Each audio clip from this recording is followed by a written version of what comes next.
Hey friends, I wanted to send another story time. We still miss our friends who are at home, and I'm also missing my friends who I'm not in class with anymore. So I thought this would be a fun way for us to stay connected.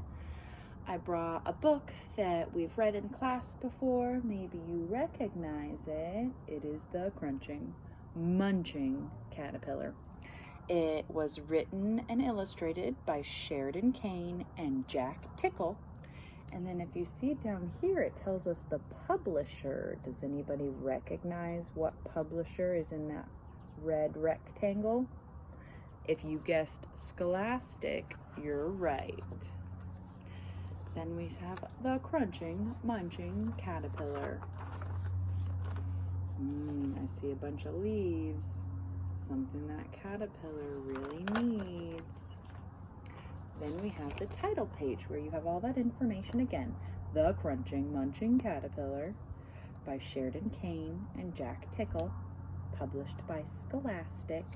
And there's even a dedication on the other side of the title page. It says, "For my family," from Sheridan Kane, and "For Jim and Rochelle," from Jack Tickle.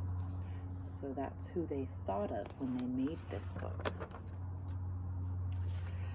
Caterpillar was always hungry.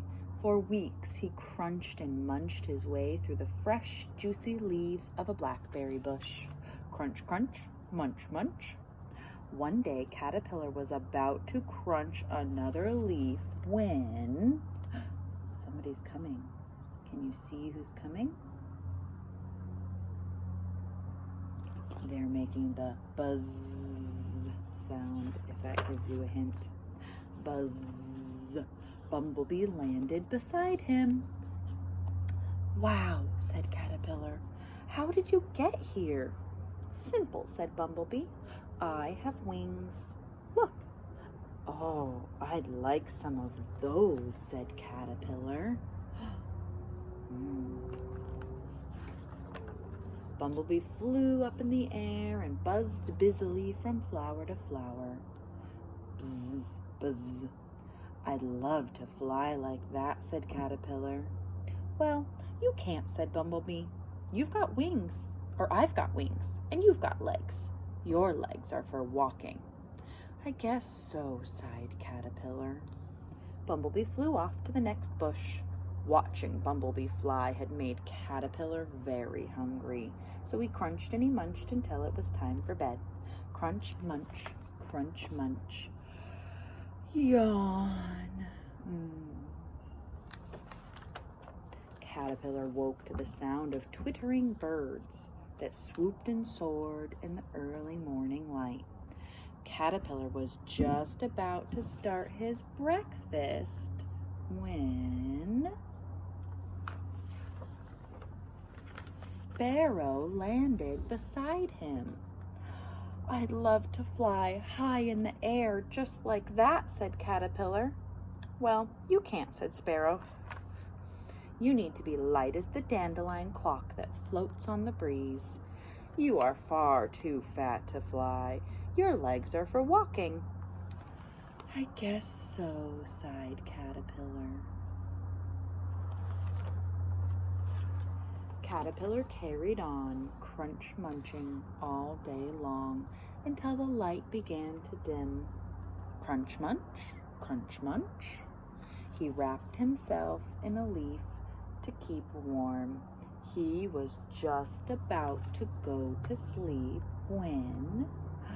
Does anybody see who's coming next to visit Caterpillar? Let's find out. Butterfly landed gracefully beside him. "Oh, I wish I could fly like you," sighed Caterpillar. "But I'm too fat, and I have legs instead of wings." Butterfly smiled a secret, knowing smile. "Who knows? Perhaps one day you will fly, light as a feather, just like me," she said. "But now, little Caterpillar, you should go to sleep. You look very tired." I wonder what Butterfly knows. Let's find out. Butterfly was right. Caterpillar suddenly felt very sleepy. As Butterfly flew off into the night sky, he fell into a deep, deep sleep. Caterpillar slept all through the winter. That makes me think about the caterpillars that we had. They only stayed inside their chrysalis for a couple of weeks. It makes me think that there must be different kinds of butterflies and moths that spend different amounts of time in their cocoon. Some of them hibernate in their cocoon all winter long and come out the next spring. Some butterflies go through their metamorphosis in just a couple weeks. So Caterpillar slept all through winter, and his sleep was filled with dreams. He dreamed he had wings and was soaring in the blue sky above the tall trees. He dreamed he was a dandelion clock drifting towards the sun, and he dreamed he was light as a feather floating on the breeze.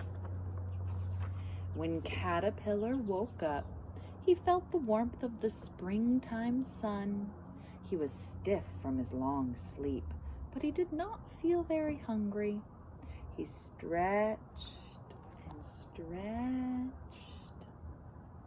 What do you think's about to happen?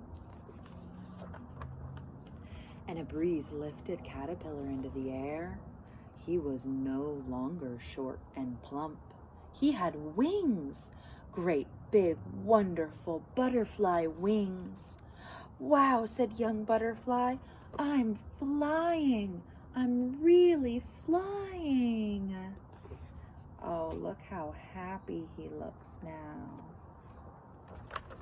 The end. Right back to those same leaves we started with. So that was the Crunching Munching Caterpillar, but it made me think of another book that we've read about a caterpillar who eats a lot and gets big and fat and makes a chrysalis and becomes a butterfly. Can anybody else think of what story I might be thinking of? I just realized maybe you can see it down here. It's The Very Hungry Caterpillar. This one is written and illustrated by Eric Carle. We've been talking about him a lot in the Glacier class. He writes a lot of the books and draws a lot of the pictures that we recognize. This has a different author. I'm going to open it up a little bit so we can, or a different publisher. The Philomel Books put this one together. So I'm going to leave this here because I don't know that I'm going to use it. I'm going to set it down because I have a little felt board back here. Hopefully you guys can see this. And I was hoping that we could use our memories to help us tell the story of the Very Hungry Caterpillar. If you think back to how it began, does it start at nighttime or daytime? If you remembered that it started in the light of the moon when it was nighttime and a little egg lay on a leaf, then the next morning out popped a tiny and very hungry little caterpillar. He set out to search for some food. So on Monday, he ate through one apple, but he was still hungry. So I'm going to go ahead and set that apple up on the top, and we'll keep adding our cards from left to right. So after Monday comes Tuesday, and on Tuesday he ate through 2 pears, but he was still hungry. Then after Tuesday, we've got Monday, Tuesday, Wednesday. On Wednesday, he ate through 3 plums, but he was still hungry. So we had Monday, Tuesday, Wednesday, Thursday. On Thursday, he ate through 4 strawberries, but he was still hungry. That very hungry caterpillar. What comes after Thursday? Monday, Tuesday, Wednesday, Thursday, Friday. And on Friday, he ate through 5 oranges, but he was still hungry. Then after Friday, does anybody remember what comes next? He ate through 1 piece of chocolate cake. I'm going to go ahead and start a new row now that I've run out of room, because when I'm reading, I go from the left to the right, and as soon as I end a row, I just start a new row on the next line and go from left to right. So we'll add the next foods here until we run out of room. So first he ate a piece of chocolate cake, then he ate through 1 ice cream cone, then he ate through 1 pickle. He ate a slice of, upside down, slice of Swiss cheese. Sorry, my dogs are barking. And then there was 1 slice of salami, 1 lollipop, a piece of cherry pie. That sounds like a yummy treat. A sausage, 1 cupcake,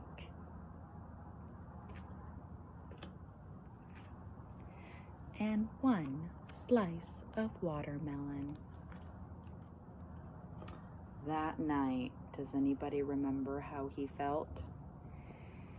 He had a stomach ache. So the next day was Sunday again, and he ate through 1 nice green leaf. Maybe it was a nice green leaf, just like the ones that we saw on the inside cover of the Crunching Munching Caterpillar. And after that, he felt much better. But he wasn't a little caterpillar anymore.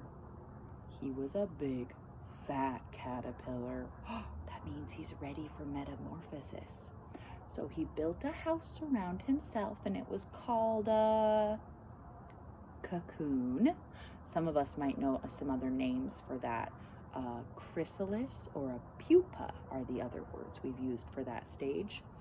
But so he built his cocoon around himself, and he stayed inside for more than 2 weeks. Remember how the Crunching Munching Caterpillar was a different kind of caterpillar because he stayed inside all winter long?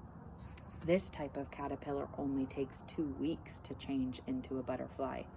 That means that they were inside for about 14 days. Let's count to 14 for how many days caterpillar's going to stay in his cocoon. 1, 2, 3, 4, 5, 6, 7, 8, 9, 10, 11, 12, 13, 14. He stayed in for 14 days.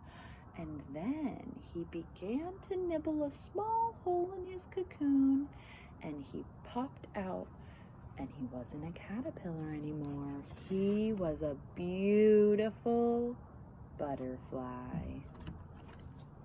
I hope that you guys had fun with the couple familiar stories, and I hope that you're having a great time.